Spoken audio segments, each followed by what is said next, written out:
నమస్కారం. నేను doctor Hemachandra, consultant cardiothoracic and vascular surgeon, సంకల్ప హాస్పిటల్. ఈరోజు మనం మాట్లాడుకోబోయే విషయం చాలా సాధారణమైన విషయంలాగా అనిపిస్తుంది, చాలామందికి ఉంటుంది. కానీ దాన్ని చాలామంది నిర్లక్ష్యం చేస్తూ ఉంటారు. అదొక సమస్యను వాళ్ళు తెలియదు. అదే వ్యారికోస్. వ్యారికోస్ వెయిన్స్ అంటే ఏది? సాధారణంగా కాళ్ళ నుంచి రక్తం గుండెకి వెళ్ళడానికి రక్తనాళాలు ఉపయోగపడతాయి. వాటిని వెయిన్స్ అంటారు, లేదంటే సెరమ్ అంటారు. వాటిల్లో రక్తం పైకి వెళ్ళి మళ్ళీ తిరిగి కిందికి పోకుండా ఉండడానికి కొన్ని వాల్వ్స్ పనిచేస్తాయి. ఆ వాల్వ్స్ కొన్నిసార్లు ఉప్పిపోయి కానీ చెడిపోయి కానీ పనిచేయకపోతే రక్తం అక్కడక్కడే ఆగి అక్కడ కాళ్ళ దగ్గరే తిరుగుతూ ఉంటుంది. దీనివల్ల ఏమవుతుందంటే కాళ్ళలోనే రక్త సరఫరా నిలిచిపోయి ఉబ్బిపోయి రక్తనాళాలు మంతరగా కనిపిస్తాయి. వారిని వ్యారికోస్ వెయిన్స్. దీనికి సాధారణంగా కనిపించే లక్షణాలు: కాళ్ళలో రక్తనాళాలు ఉబ్బుగా కనిపించడం, కొన్నిసార్లు వంకర చెరిగి కనిపించడం. ఇవి సాధారణంగా బ్లూ కలర్లో కానీ డార్క్ టీ కలర్లో కానీ ఇంటి ఆ చుట్టుపక్కల చర్మం నల్లగా మారడం నేను నిదానంగా గమనిస్తూ ఉండొచ్చు. సాయంత్రం అయ్యేది నేర్చుకుని లేదా కూర్చొని సాయంత్రం అయ్యేటప్పుడు మీకు కాళ్ళలో కుంజుతున్న విధంగా నొక్కి రావడం, పట్టేసిన విధంగా నొక్కి రావడం, ముఖ్యంగా పెక్క కండరాల్లో నొప్పి వస్తూ ఉంటాయి. దీన్ని చాలామంది అలసిపోవడంలో వచ్చిన నొప్పిగా లాగిస్తుంటారు, కానీ అది నేనే కాకపోవచ్చు. ఇంకొక లక్షణం ఏమంటే పడుకున్న తర్వాత వీళ్ళకి చాలాసార్లు కాళ్ళ నొప్పులు వస్తూ ఉంటాయి, గుంజుతున్నట్టు వస్తూ ఉంటాయి.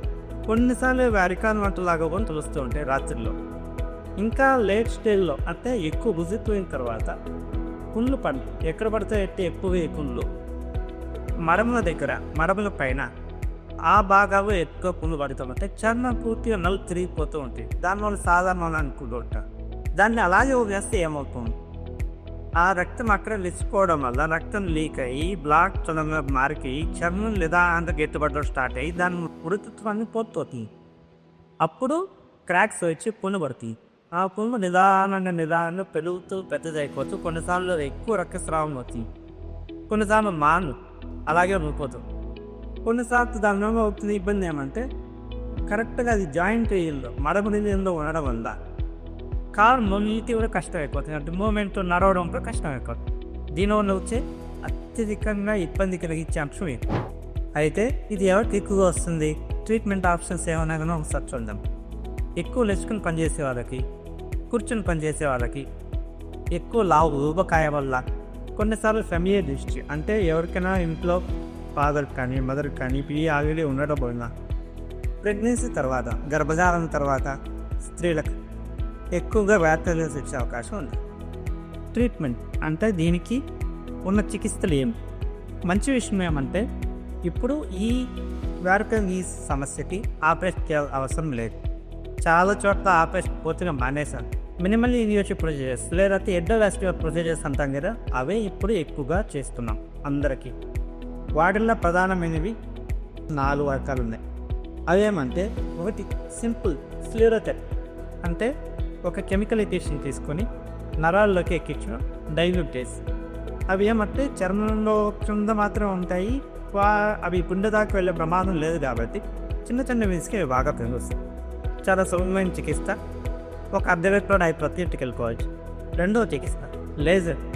ఈ పేరు మీరు అందరూ వినే ఉంటుంది. లేజర్ చాలా రోజుల నుంచి, చాలా సంవత్సరాల నుంచి అందుబాటులో ఉంది. దాని తర్వాత వచ్చింది రేడియో ఫ్రీక్వెన్సీ అబ్లేషన్. ఇప్పుడు కొత్తగా అధునాతన చికిత్స వీనాసిలి బ్లూ థెరపీ అని కూడా అంటారు, అది అందుబాటులోకి వచ్చింది. ఇవన్నీ చాలా తక్కువ నొప్పితో తక్కువసేపు హాస్పిటల్లో ఉండే విధంగా డిజైన్ చేయబడ్డాయి. వీటికి ఎక్కువ రోజులు అడ్మిషన్ అవసరం లేదు, ఎక్కువ రోజు బెడ్ రెస్ట్ తీసుకోవాల్సిన అవసరం లేదు. రిజల్ట్స్ ఇన్స్టాంటేనియస్గా ఉంటాయి. మీకు ఇంకేమైనా సందేహాలున్నా లేదా మీకు తెలిసిన వారు ఎవరైనా ఈ ఇబ్బందితో కానీ ఈ వ్యాధితో కానీ బాధపడుతున్నా మీరు సంకల్ప హాస్పిటల్ సంప్రదించవచ్చు.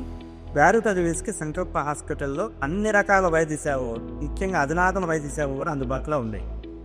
మీ కాళ్ళ ఆరోగ్యం అంటే మీరు చురుగ్గా గమనించండి.